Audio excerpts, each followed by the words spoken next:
네, 오늘은 하이델베르크 교리문답 제11주일입니다. 29문답과 30문답입니다.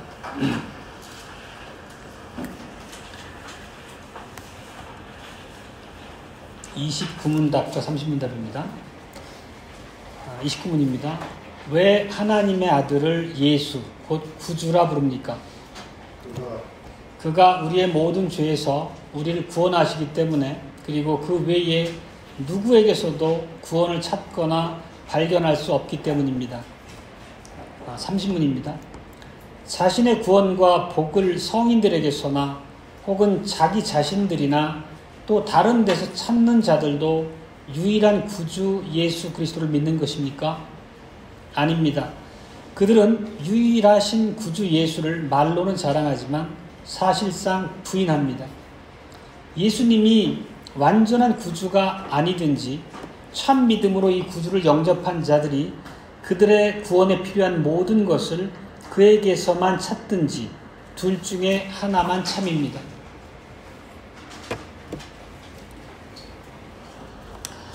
사랑하는 주 예수 그리스도의 형제자매 여러분, 우리가 지난 9주일 10주에 의해서 사도신경에 대한 고백을 이어가고 있습니다. 9주일과 10주일이 사도신경의 그 세 단락 중에 첫 번째 단락인 그 성부 하나님과 창조주에 관한 고백입니다. 그리고 오늘부터 이제 다루게 될 11주차부터 19주차까지가 성자 하나님과 우리의 구속에 대한 고백들로 이루어져 있습니다. 우리가 일단 첫 번째 단락에서 배웠던 9주, 10주일을 간단히 정리하면 우리가 하나님의 자녀라는 그 사실만으로 우리가 인생의 도상에서 어떠한 위험과 어려움을 만나더라도 우리는 하나님 안에서 전적으로 안전하다는 그런 확신을 얻도록 우리에게 격려하는 말씀이었습니다. 그런 것은 대단히 크고 엄청난 문제들 뿐만 아니라 우리의 그 세세한 일상에 모든 것을 다 포함하는 안전입니다. 그래서 우리가 27문답에서 계속 반복해서 암송하고 배웠었습니다. 그러니까 비와 가뭄, 풍년, 흉년 같은 사람으로 날씨나 기상 이런 것뿐만 아니라 우리가 살아가는 작은 일에 건강, 또 먹고 사는 문제, 부와 가난, 그러니까 실제 우리 삶의 모든 문제들까지도 하나님의 은혜 안에서 완벽하게 안전하고 보호받고 있다. 이게 우리의 복된 신분이라는 것을 우리한테 깨닫게 한 그런 문답이었습니다. 그리고 오늘부터 시작하는 이 두 번째 단락, 성자 하나님과 우리의 구속, 특별히 11주, 12주에 대해서는 하늘에 계신 우리 아버지가, 하늘에 계신 하나님이 우리의 아버지이신 이유가 어디에서 오는지에 대한 고백입니다. 예수 그리스도로부터 그분으로 말미암아 하나님이 우리 아버지가 되신다는 그 고백에 대한 내용을 담고 있습니다. 실제 앞에서 우리가 9주일 10주일에서는 하나님 아버지, 창조주 하나님이 우리의 아버지가 되신다는 전제를 두고 우리가 그분 안에서 누리는 안위와 복을 설명했고, 이제부터는 우리가 어떻게 그분의 창조주 하나님, 우리 아버지가 되시는지를 고백하는 문답이라는 의미입니다. 그리고 이것이 오늘 그 설교의 제목이기도 합니다. 하나님은 예수님이 우리의 구세주이시기 때문에 우리의 아버지이시다라는 얘기입니다. 그래서 그 예수님의 역할까지를 우리가 고백하는 부분이 주의 날 11주일과 12주일입니다. 특별히 오늘 11주일의 고백에서는 그 예수님의 구원 사역을 통해서 하나님 우리 아버지가 되시고, 그리고 그 예수님의 구원 사역이 단순히 그 우리가 영생을 얻는 그런 내세에서 유익만에 한정된 것이 아니라 오늘날 실질적으로 삶을 영위해 가는 지금 이 자리에 나에게도 매우 유익하다라는 내용을 고백하고 담고 있습니다. 오늘 우리가 본문으로 제일 앞서 읽었던 부분은 시편 54편입니다. 다윗의 시편인데 그 상황이 어떤 상황이냐면 다윗이 사울에게 쫓겨서 10광야로 피신해서 은신했던 당시의 이야기입니다. 잘 아시는 것처럼 사무엘을 통해서 하나님이 다윗을 기름 부어서 이스라엘의 왕으로 세우셨습니다. 그렇지만 그 당시 이미 이스라엘에는 사울이라는 왕이 있었기 때문에 다윗은 기름 부은 그 자체 때문에 사울 왕의 정치적 견제를 받고 계속적인 위협과 목숨을 빼앗으려는 다양한 시도에 휩쓸리게 됩니다. 오늘 이 장면이 그 중에 하나가 되겠습니다. 다윗이 이렇게 이제 변방에 있는 그런 광야에 있는 은신처, 숲속에 은신처 삼아가지고 기거하고 있었는데 거민들이 다윗이 거기 있는 걸 알고 사울에게 고발을 합니다. 사울이 전 지역에 다윗을 발견하면 신고하라는 그런 엄명을 내렸겠죠. 그러니까 사울을 두려워한 거민들이 거기에 다윗이 숨어 있음을 사울에게 고발을 하고 사울이 그 다윗을 잡으러 쫓아온 그런 반응인 겁니다. 그러면 다윗은 그 자체로 이미 이제 목숨이 경각간에 달려 있고 매우 위급한 상황이었는데 그 상황에서 다윗이 제일 먼저 했던 반응은 무엇이었습니까? 사실 오늘 시편은 그 어려운 위기 상황에 맞닥뜨린 다윗의 기도입니다. 실제 이 내용 자체에 대한 기사는 사무엘상 23장에 있고 오늘은 그 기사를 토대로 다윗이 지은 시편의 그 내용을 우리가 읽어봤던 것입니다. 실제 우리가 성경 안에 있는 얘기를 잠시 옆으로 밀어두고 우리가 세상을 살아가는데 매우 다급한 위기의 상황을 맞게 되면은 제일 먼저 우리는 어떤 반응을 보입니까? 대개는 그 문제 자체를 어떻게든 해결해 보려고 동분서주하는 게 보통 사람의 모습입니다. 그렇지만 다윗은 이 순간 하나님 앞에 나아가 우선 무릎을 꿇고 하나님의 은혜를 구하는 자리에 나갔습니다. 참모들과 머리맡대고 앉아서 어떻게 나를 잡으러 온 사울과 맞서 싸우고 이 상황을 돌파할까? 이런 인간적인 지혜와 작전을 세운 것이 아니라 하나님 앞에 이 문제를 들고 나갔다는 것입니다. 그리고 실제 이것이 시편 54편 제목의 내용에 그대로 담겨 있습니다. 시편 54편의 제목은 이런 이제 위급한 기별을 받은 다윗의 반응을 나타내고 있는 제목을 그 내용으로 합니다. 거민들이 사울에게 가서 말하기를 다윗이 우리 곳에 숨지 아니하였나이까 하던 때에 다윗이 묵상했던 바라. 그리스도 사랑하는 형제자매 여러분, 다윗은 어떻게 이 위급한 목숨이 경각간에 달린 상황에 다른 어떤 대책을 구하기에 앞서 하나님 앞에 나아가 무릎 꿇고 기도하게 됐던 것일까요? 그래도 우리가 요즘 계속 고백하고 있는 바처럼 우리가 27문답에서 어떤 내용을 고백했습니까? 우리의 삶과 죽음을 포함한 모든 만물 만사가 우연이 아니고 하나님의 손으로부터 임한다는 것을 고백한 바 있습니다. 다윗은 우리가 배웠던 그 고백에 충실한 믿음의 반응으로 하나님 앞에 나가 무릎 꿇었던 것이 다윗의 첫 번째 반응이었던 것입니다.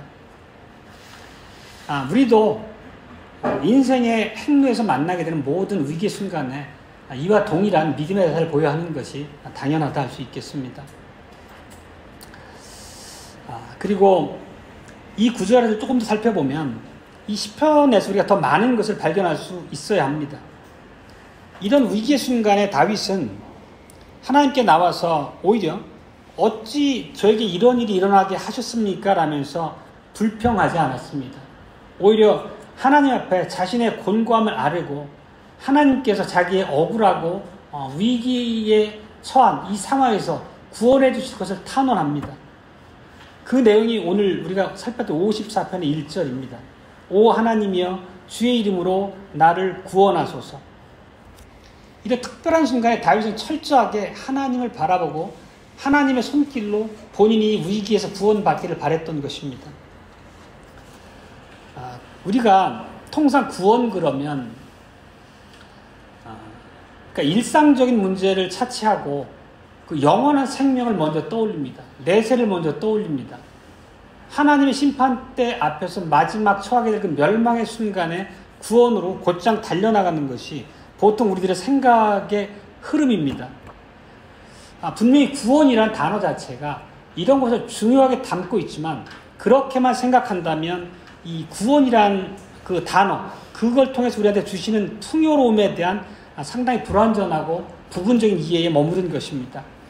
실제 구약 성경에도 구원이라는 단어가 무수히 등장하는데 구약에서 등장하는 구원의 대부분은 지금 방금 말씀드렸던 것처럼 영원한 생명, 마지막 심판대 앞에서 하나님의 구원만을 얘기하는 것이 아니라 인생의 순간순간마다 만나는 많은 위기들, 대적과의 생명을 건 싸움들, 혹은 다양한 대적의 모험을 통한 위기의 순간들, 이런 인생을 살며 만나는 수많은 위기로부터의 구원을 의미하는 경우가 대부분이었습니다. 실제 우리가 만나는 재난, 원수들과의 다툼, 이런 위급 상황으로부터 구원에 대한 내용이 더 많았다는 것입니다. 그리스도의 회중인 형제자매 여러분, 다시 말씀드리지만 다윗이 참모들과 더불어 이 위급 상황을 타개할 방안을 먼저 모색한 것이 아니라 하나님 앞에 나와 이걸 아뢰고 하나님의 도움을 구한 것은 바로 이 구원에 대한, 그리고 만물 만사가 하나님께로부터 임한다고 하는 철저한 믿음으로 한 행동이었다는 것을 우리가 잘 살펴볼 수 있어야 되겠습니다. 그리고 이런 위기의 원인을 살펴보면 만약 다윗이 아담과 하와의 타락으로 인해 가지고 인간이 죄와 부패로 떨어지기 전에 상황이었다면 결코 이런 위급한 상황은 벌어지지 않을 것입니다. 실제 타락 이전에는 하나님과 완전한 화평만 존재했었죠. 하나님도 우리들에게 진노하지 않으셨었고 우리들도 하나님과 교제함에 있어 아무런 격의가 없었습니다. 실제 인생에서 만나는 모든 어려움들, 모든 문제들, 곤고함의 원인은 죄와 그로 인한 부패 문제라는 것을 우리가 알 수 있습니다. 죄의 나락으로 떨어지면서 우리가 살아가는 인생 자체가 수많은 파국을 맞게 됩니다. 이러한 그 영적인 그 하나님의 가르침에 대해서 그 철저한 인식이 있었던 다윗이었기 때문에 자신이 처한 곤경의 그 근원적인 문제가 바로 죄의 문제라는 것을 알았고 본인이 처한 이런 비참함의 원인이 인간의 죄에 있다는 걸 철저하게 깨달았기 때문에 자기가 정말 3장 15절에서 우리가 3장에서 봤던 것처럼 진노하신 하나님 앞에 나아가서 본인의 참을 무가치함과 죄됨을 고백하는 일을 먼저 하나님 앞에 드렸다는 것이 바로 이 장면의 실질입니다. 죄인인 다윗은 하나님 앞에 나아가서 본인의 그 곤고한 처지를 아뢰고 겸손히 주님의 도움을 바라는 기도를 드렸던 것입니다. 사랑하는 성도 여러분, 우리가 3장 15절을 본문으로 읽었습니다. 3장 15절 말씀 우리가 너무나 잘 아는 구절이고 아마 대부분은 그 구절 자체를 거의 외우다시피 하실 겁니다. 그러면 이 3장 15절이 주는 핵심 가르침, 요지는 무엇입니까? 실제 3장 15절에서 하나님 말씀하신 그 선포의 내용이 우리가 사는 과정에서 어떠한 형식으로 우리에게 경험되고 있습니까? 그것은 분명히 여자의 후손과 뱀의 후손 간의 적대감과 반립을 얘기하고 있는 것입니다. 실제 이런 세상과의 적대감, 반립을 우리가 어떻게 경험하며 살아갑니까? 실제 작게 보면 우리가 교회를 나간다는 이유만으로 주변에서 이상한 사람이라는 반응을 얻는 경우도 있습니다. 그리고 진화론이 아니라 철저하게 하나님의 말씀에 의한 유길, 창조를 고백하는 우리들을 세상은 조롱하기도 합니다. 또 직장에서 내가 살아가면서 하나님의 자녀로서 마땅한 삶의 순종의 도리를 지켜나가고자 할 때 세상에서는 우리를 이상한 사람 취급하기도 합니다. 세상은 관용이란 이름으로 예를 들면 동성애자 문제거나 성전환제 문제거나 수많은 성경적으로 죄악시하는 그런 많은 문제들 앞에서도 관용으로 일관하면서 오히려 그런 문제들 성경적 관점으로 탐해한 우리에 대해서 매우 편협한 사람들이라고 욕을 합니다.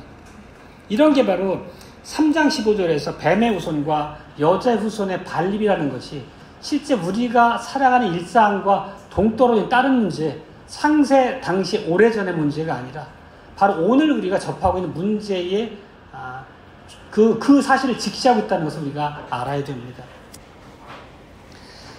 그러니까 죄와 타락으로부터 우리가 인생에서 겪는 많은 곤고함이나 비참함들이 그 뿌리를 두고 있다는 것을 말씀드리는 것입니다. 그리고 오늘 우리가 읽었던 그 창세기 3장 부분의 그 뒤 아래 구절의 16절 이하에서도 똑같이 죄와 타락의 결과에 대해서 계속 기술하고 있습니다. 16절 살펴봅니다. 내가 내게 잉태하는 고통을 크게 더하리니 내가 수고하고 자식을 낳을 것이라. 너무 잘하는 구절입니다.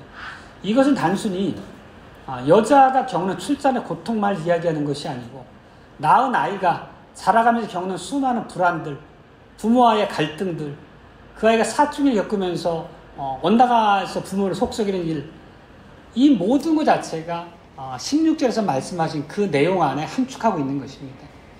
또 이어지는 17절, 19절 등도 동일한 논점의 문제를 다루고 있습니다. 땅은 너로 인하여 저주를 받고 너는 종신토록 수고하여야 그 소산을 먹으리라. 내가 얼굴에 땀을 흘려야 식물을 먹을 것이라. 이게 오늘날 우리에게 어떻게 경험되는 문제를 얘기하고 있는 것입니까? 우리가 사실 식탁 위에다 밥 한 끼 차려내는 문제가 그냥 하늘에서 뚝 떨어진 문제가 아니지 않습니까?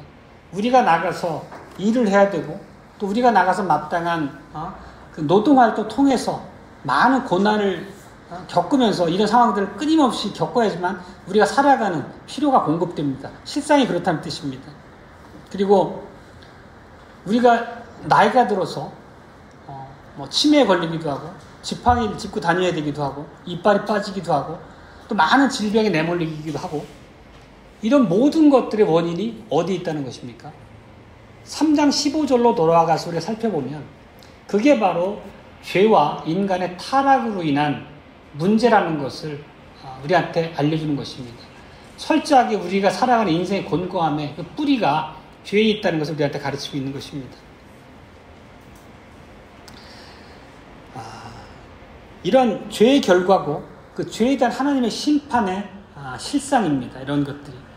우리가 예전에 그 앞서 고백했던 주의 날 사주일을 잠시 보면 이렇게 고백합니다.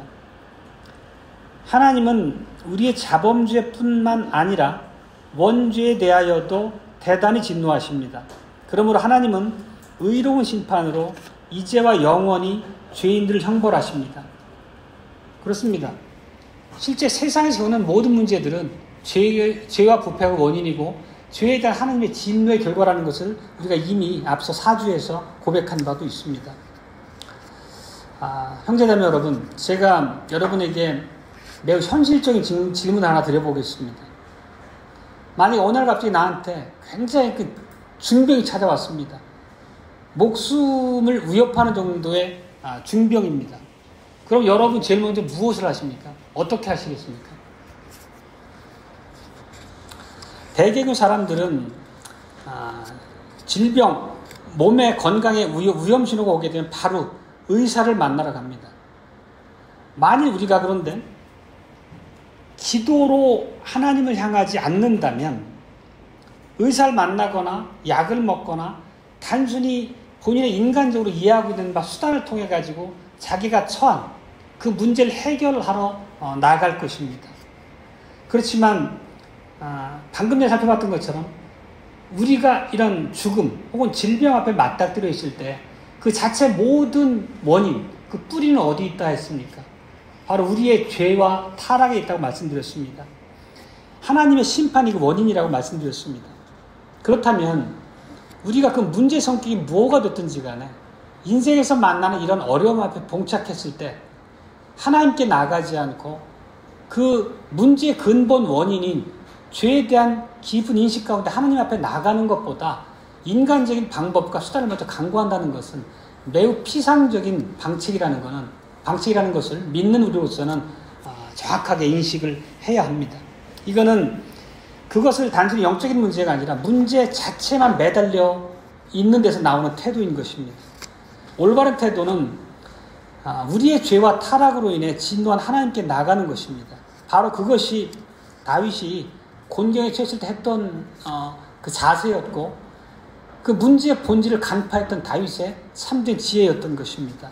오직 죄를 해결할 수 있는 분은 하나님밖에 안 계십니다. 죄라는 문제가 모든 일의 원인이라면 우리가 모든 상황에 맞닥뜨렸을 때 우선 하나님 앞에 나아가 기도로 무릎 꿇는 것이 제일 우선이라는 것을 말씀드립니다. 그리고 실제 창세기 3장 15절 우리가 원시복음 혹은 원복음이라 얘기합니다. 이게 뭐냐면 여자의 우선이 사단, 뱀의 우선이 머리를 깨뜨릴 것이라는 얘기 자체가 결국 죄의 문제를 하나님께서 장차 임하게 하실 여자의 후손을 통해서 해결하실 거란 약속, 복음 자체를 담고 있는 내용입니다. 그렇다고 하면 우리가 어떤 문제를 만났을 때 그냥 내 힘 닿는 데까지 해결을 해보고 그러다가 내 힘이 미치지 못할 때 아니면 마지막에 작은 문제만 남겨놓고 그걸 들고 하나님께 나가는 것이 믿음의 자세가 아닌 것입니다. 우리는 어떤 문제에 봉착하면 우선 빈손으로 하나님 앞에 나아가서 자신의 문제를 아뢰고 하나님 앞에 나를 구원하소서 나의 하나님이시여라고 하나님의 자비와 긍휼에 기대고 기도하는 것이 우리한테 먼저 요구되는 자세라는 뜻입니다. 그리고 실제 우리가 10광야에서 10거민들이 다윗을 사울에게 고발했을 때 이 상황을 맞닥뜨렸지만 다윗의 기도를 들으신 하나님이 구원해 주셨습니다. 실제 블레셋을 충동해서 블레셋이 이스라엘을 치게 하셨고 그런 상황에서 사울은 블레셋을 막으러 철저할 수밖에 없었던 것입니다. 하나님께서 응답하신 이유가 무엇입니까? 그 역시도 3장 15절의 그 내용의 근원을 두고 있습니다. 결국 여자의 후손을 통해 뱀의 후손의 머리를 깨뜨리심으로 우리의 죄의 문제를 해결하실 하나님의 위대하신 경륜 안에서 다윗의 기도에 대해서 응답하신 건 역시도 우리가 바라볼 수 있어야 된다는 것입니다. 오늘 이제 두 번째 우리가 살펴볼 논점은 이와 같은 다윗이 그 문제의 원인인 죄를 바라보았고 죄를 해결하시는 유일한 분으로서 하나님 앞에 나섰다는 이 원리 자체가 오늘 우리가 깊이 살펴야 될 두 번째 논점입니다. 우리가 잘 아시는 것처럼 많이 들었습니다. 창세전에 구속의 언약 혹은 평화의 의논 이런 표현을 썼습니다.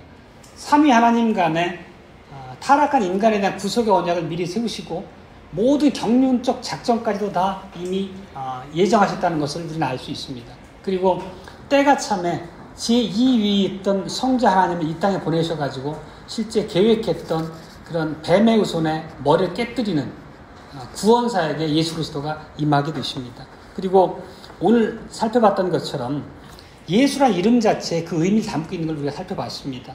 너희는 그의 이름을 예수라 하라. 이것은 요셉과 마리아라고 하는 그 예수님의 육신의 부모한테 맡기는 이름이 아니지 않습니까? 하나님께서 예수가 이 땅에 성육신에서 내려오신 이후에 그분이 감당하셔야 될 직임의 내용, 그 직분의 과업의 내용을 담고 있는 이름이었던 것입니다.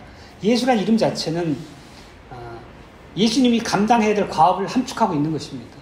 그리고 그 예수는 헬라어이고 예수라는 그 헬라어에 해당하는 히브리어가 여호수아라는 걸 잘 알고 있습니다. 그리고 여호수아란 말 자체가 여호와께서 구원하신다는 의미입니다.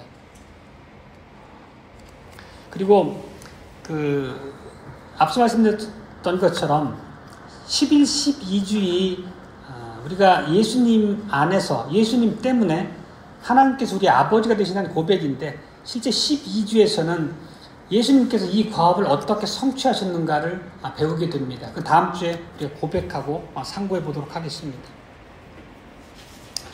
우리가 이 순간 이제 집중해야 될 부분은 바로 인생들이 그리고 하나님의 백성들조차도 굶주림과 많은 인생의 곤고함, 비참함에 직면해 있는데 이 원인이 죄였다는 것입니다. 그리고 그 죄의 문제를 근원적으로 해결하기 위해서 예수님께서 이 땅에 오셨다는 것입니다.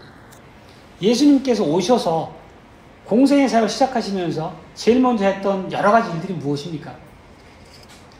실제 죄로 인해서 인생들이 겪고 있는 그런 비참함과 곤고함을 해결해 주시는 그런 일들을 하셨습니다. 제자들이 밤새 바다에 나가 물고기를 잡으려고 그물을 던졌지만 피레 몇 마리 잡지 못했습니다. 그렇지만 예수님께서 역사하셔서 그들을 도와주시자 그물이 찢어질 만큼의 고기가 잡히게 됐습니다. 또 그리고 많은 각색병자를 하나님께서 예수 그리스도께서 이적적으로 고치셨습니다. 눈먼 자를 보게 하셨고 또 귀먼 자를 듣게 하셨습니다. 그리고 많은 죽은 자를 다시 살리신 그런 이적도 행하셨습니다. 예수님께서 이 이적을 행하신 목적은 무엇입니까? 당신께서 이 땅에 내려와서 죄의 문제를 해결했을 때 임하게 될 하나님의 축복을 우리 눈앞에 가시적으로 보여주는 행동들이 바로 그것입니다. 우리 인생들이 만나서 늘 일상처럼 견디며 살아가는 그런 비참의 원인을 제거하는 것을 직접 보여주심으로써 모든 그 문제의 원인이 죄에 있음을 알게 하셨고 또 예수님이 죄의 문제를 해결하심으로 얻게 될 하나님 안에서 우리의 돌보심의 실상들을 바라보게 하셨던 것입니다. 잘 아시는 바처럼 갈보리 십자가에서 예수님은 우리의 죄를 완벽하게 속량하셨습니다. 하나님이 요구하시는 공의를 완벽하게 만족시켜 드리셨습니다. 그래서 이런 예수님의 십자가에서의 사역에 대해서 바울은 이렇게 기록하고 있습니다. 로마서 5장 1절입니다. 그러므로 우리가 믿음으로 의롭다 하심을 얻었은즉 우리 주 예수 그리스도로 말미암아 하나님으로 더불어 화평을 누리자 이렇게 표현했습니다. 화평은 다른 말로 하면 화목입니다. 화목이라고 하는 것은 실제 죄가 이 땅에 들어오기 전에 하나님과 인간의 관계 그 자체가 화목이었습니다. 하나님과 화목했을 당시에는 전혀 죄라는 게 존재하지도 않았었고 하나님이 인간에 대해서 진노하지도 않으셨습니다. 하나님이 인간을 완벽하게 호의로서 대하셨고 사람 역시도 하나님 앞에 아무런 격의 없이 사랑의 화답으로 나갔었습니다. 하지만 그 죄로 인해서 이 모두 화목이 깨졌습니다. 근데 로마서 1장에서 보는 것은 예수 그리스도의 십자가에서 사역이 상세 그 죄로 인해 인간이 타락으로 인해 죄 가운데 떨어지기 이전의 상황을 회복되었음을 얘기하는 것입니다. 이어서 8장 1절에서도 동일하게 바울은 같은 개념으로 이 사실을 보여줍니다. 그러므로 이제 그리스도 예수 안에 있는 자에게는 결코 정죄함이 없느니라. 그렇습니다. 화목이 회복됐고 이제는 정죄함이 없다는 것을 얘기하고 있습니다. 하나님께 어떠한 정죄도 받지 않는 오로지 하나님의 은혜와 화목한 백성으로서 하나님의 호의와 보존하신 은혜 아래 우리가 이제 처하게 됐다는 것을 보여주는 것입니다. 이 자체가 오늘 이제 설교 제목을 설명하는 부분이기도 합니다. 오늘 설교 제목은 앞서 말씀드렸던 것처럼 하나님은 예수님이 우리의 구세주이시기 때문에 우리의 아버지시다라고 얘기했습니다. 예수 그리스도께서 이렇게 십자가에서의 대속의 죽으심을 통해서 하나님과 화목을 이루셨기 때문에 하나님께서 우리의 아버지가 되신 것입니다. 실제 죄가 이 땅에 있기 전에 그 원래의 모습으로 회복됐던 것입니다. 화목해졌고 모든 관계 안에서 하나님의 진노가 사라진 것입니다. 그리고 그 아버지께서는 그 전능한 능력을 사용하시고 또 언약 백성 삼으신 신실한 우리들을 위해서 어떻게 하십니까? 만물 만사를 완벽하게 하나님의 백성들의 유익과 보존을 위해서 사용하신다고 약속하셨습니다. 그게 우리가 9주 10절에서 고백했던 내용이기도 합니다. 그렇지만 우리가 이제 늘상 반복하지만 그럼에도 불구하고 실제 우리가 살아가는 세상에서는 죄와 타락으로 인한 그런 여러 가지 곤고함과 비참한 모습들을 늘상 겪어보며 살아갑니다. 여전히 사탄은 맹위를 떨치고 있습니다. 그리고 자녀를 출산하는 고통은 여전히 우리가 인간들이 모두 겪는 문제이기도 하고 또 우리 모두가 자기의 생계를 유지하기 위한 경제활동을 하면서 세상과 많은 갈등과 어려움의 현장으로 내몰립니다. 그거는 어쩔 수 없는 인생의 살아가는 현상입니다. 그리고 이 내용을 우리가 26문답에서 어떻게 고백했습니까? 이 눈물 골짜기 같은 세상에서 내가 당하는 어떤 역경도 선한 것으로 바꿔줄 것이라는 사실을 압니다. 이렇게 고백했습니다. 이건 어떤 의미냐면 믿는 우리나 하나님을 알지 못하는 이방인들이나 똑같이 걸어가는 인생길에서 겪는 문제들은 많을지라도 더 이상 그런 우리가 봉착하는 문제들이 우리에게 고뇌의 원인이 아니라는 것입니다. 세상이 주는 그런 문제들이 우리를 두렵게 하거나 우리를 정말 고통스럽게 해서 견딜 수 없게 하거나 그렇지 않다는 것입니다. 하나님께서 이 모든 어려운 고난들을 합력해서 선을 이루실 것이라는 명확한 약속을 언약 백성에게 주셨고, 또 우리 안에 내주하시는 성령을 통해서 우리가 모든 상황 가운데 하나님을 바라보고 의지하며 인내할 수 있도록 우리에게 힘을 주셨기 때문입니다. 그것을 우리가 오전 설교에서는 교회 주신 권세를 얘기를 했고, 그 교회의 회중인 각각의 신자들이 하나님의 권세 아래서 세상과 싸워 이길 수 있는 하나님의 은혜 안에 처했다는 그런 내용으로 표현되기도 했었습니다. 그러면 다시 앞서 살폈던 문제를 이제 결론적으로 살펴보면, 우리가 인생을 살다 보면 정말 수많은 시련들도 만나고 많은 애환에 봉착하기도 하고, 그 내용 자체는 경제적인 문제, 사람 간의 관계 문제, 혹은 질병으로 인한 건강의 문제, 다양할 수밖에 없습니다. 그러면 우리를 가만히 돌아보시기 바랍니다. 스스로를 돌아보시기 바랍니다. 이런 문제들을 우리가 만났을 때 하나님을 생각하지 않고 하나님 앞에 이런 문제를 직접적으로 아뢰고 정말 그분의 구원의 손길을 의지하고 바라기 전에 우리가 동분서주하며 세상적인 수단 혹은 인간적인 수단으로 그 어려움을 돌파해 나가려고 하진 않습니까? 정말로 어찌어찌 하다가 도저히 내 힘으로 해결할 수 없을 때, 그때 하나님께 나아가서 울며불며 매달리거나 그러진 않습니까? 실제 우리 안에 이런 모습들을 스스로 많이 겪고 보여주며 살아가는 게 실상입니다. 참 이 앞에 겸손히 돌아보고 새롭게 하나님 은혜를 더 굳건히 붙잡는 그런 게 필요합니다. 그리고 바로 이 문제 앞에 오늘 30문답에서 읽었던 그 도전이 우리 앞에 주어지는 것입니다. 30문답 다시 봅니다. 자신의 구원과 복을 성인들에게서나 혹은 자기 자신이나 또 다른 데서 찾는 사람들도 유일한 구세주 예수님을 믿는 것입니까? 기억하십시다.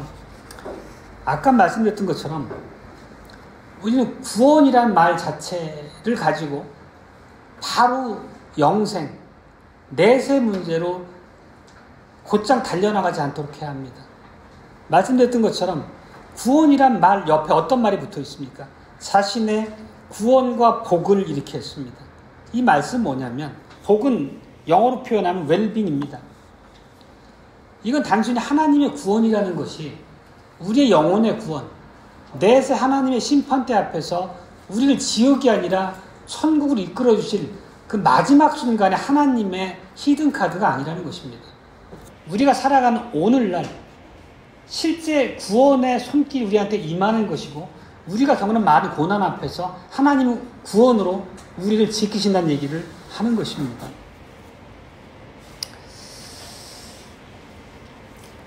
사랑하는 형제자매 여러분, 30문답 다시 한번 봅니다. 자신의 구원과 복을 성인들에게서나 혹은 자기 자신이나 또 다른 데서 찾는 사람들도 유일한 구세주 예수님을 믿는 것입니까? 여기에 대한 대답은 이어 바로 나오지만 결단코 그렇지 않다는 것입니다. 그리고 여기 보면 성인들에게서나 이런 말이 있습니다. 이것은 이 하이델베르크 교리문답이 작성되던 당시에 로마 캐톨릭을 염두에 두고 고백에 담은 내용일 것입니다. 당시 로마 캐톨릭은 그 많은 성인들을 중보자 삼아서 본인의 병을 고쳐달라, 본인의 문제를 해결달라 하는 기도의 대상으로 삼았습니다. 이것은 결국 예수 그리스도를 우리의 유일하신 구세주로 믿지 않는 불신앙의 표본입니다. 그리고 오늘날 우리는 그러면 성인들에게 기도했던 캐톨릭의 이런 모습들이 우리한테, 오늘 우리에게는 아무런 교훈이 없는 것일까요? 우리는 당연히 오늘날 성인, 어쨌든 그 사람들은 위대한 믿음의 선진이었을지 모르지만 죽은 인생에 불과하지 않습니까? 그런 인생을 중보자 삼아 하나님께 은혜를 구하는 일을 우리는 하지 않습니다. 그렇게 어리석진 않죠. 그렇지만 우리는 우리가 아플 때 앞서 비유했던 것처럼 실제적으로 우리를 질병에서 치유할 수 있는 전문인으로서의 의사를 의지하는 그런 자리로는 나갑니다.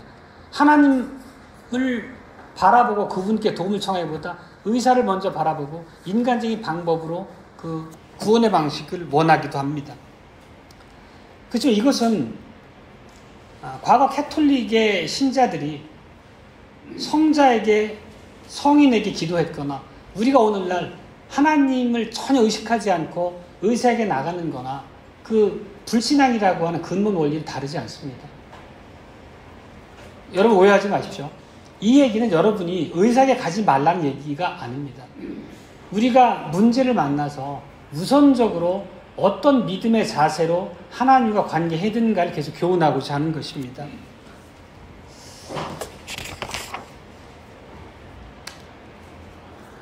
다시 앞서 말씀드렸던 걸 우리가 회상해 보면 질병의 뿌리가 무엇이라고 했습니까? 죄 가운데로의 타락이라고 했습니다. 그러면 우리가 의사에게 바로 나가는 문제는 나의 단순한 행위의 문제보다 더 깊은 차원에서 우리가 살펴야 되는 문제이기도 한 것입니다. 만일 내가 죄 가운데로 타락한 인생들이 겪는 질병이 그 원인이 죄와 타락이 있다고 하면 내가 이 자체를 인식하지 않고 단순히 의사에게 먼저 나간다는 것은 이 질병에 대한 근본 원인을 고려하지 않은 것입니다. 예수 그리스도께서 이 땅에 인간의 이 곤고함과 비참함의 원인인 죄를 제거하기 위해서 이 땅에 오셨다는 사실을 바라보지 않는 것입니다. 예수님의 십자가에서의 대속의 죽음을 통해서 우리가 하나님과 화목이 회복되었다고 하는 그 실질을 인정하지 않는 자세인 것입니다. 반복해서 말씀드립니다. 실제 27문답에서 보면 비와 가뭄 등등등 나가다 나중에 건강과 질병이라는 표현도 그대로 나옵니다. 이 질병은 그냥 우연하게 우리 앞에 떨어진 것이 아닙니다. 단순히 우리가 음식을 잘못 먹거나 생활 습관이 나빠서 온 것이 아닙니다. 물론 그런 과정의 잘못들이 없다는 얘기가 아니라 인간이 겪는 그런 질병의 곤고함의 근본 원인을 말씀드리는 것입니다. 그리고 그런 근본 원인, 우리에게 온 질병은 하나님의 뜻 가운데서 온다는 얘기를 하는 겁니다. 그리고 그런 우리가 겪는 많은 위기와 그런 비참함을 통해서 우리의 믿음을 연단하고 우리의 구원에 유익한 은혜의 현장으로 끌어간다는 것이 하나님의 약속이지 않습니까? 우리가 반복해서 고백하고 있는. 그러면 당연히 우리가 질병에 직면했다면 제일 먼저 우리가 행동해야 될 바는 뭡니까? 에덴 동산에서 우리가 불쾌하게 해드렸던 하나님 앞에 나가는 것입니다. 그리고 그분 앞에서 겸손하게 나의 무가치함과 죄성에 대해서 내려놓고 회개해야 합니다. 그리고 그분이 예수 그리스도 안에서 우리의 모든 죄 문제를 해결하셨다는 그 믿음의 고백을 통해서 하나님의 자비어린 손길을 우리가 의지하고 그분의 도움을 청해야 되는 것입니다. 그리고 나서 의사에게 가는 것이 믿음에 합당한 행동이라는 것이 오늘 고백에서 가르친 바입니다. 이것은 생활 속에서 만나게 되는 질병 이외에 다양한 여러 가지 유형의 곤경들에 대해서도 동일한 원리입니다. 어떤 문제를 딱 만났을 때 이거는 누구한테 전화하면 당장 도움이 되겠네?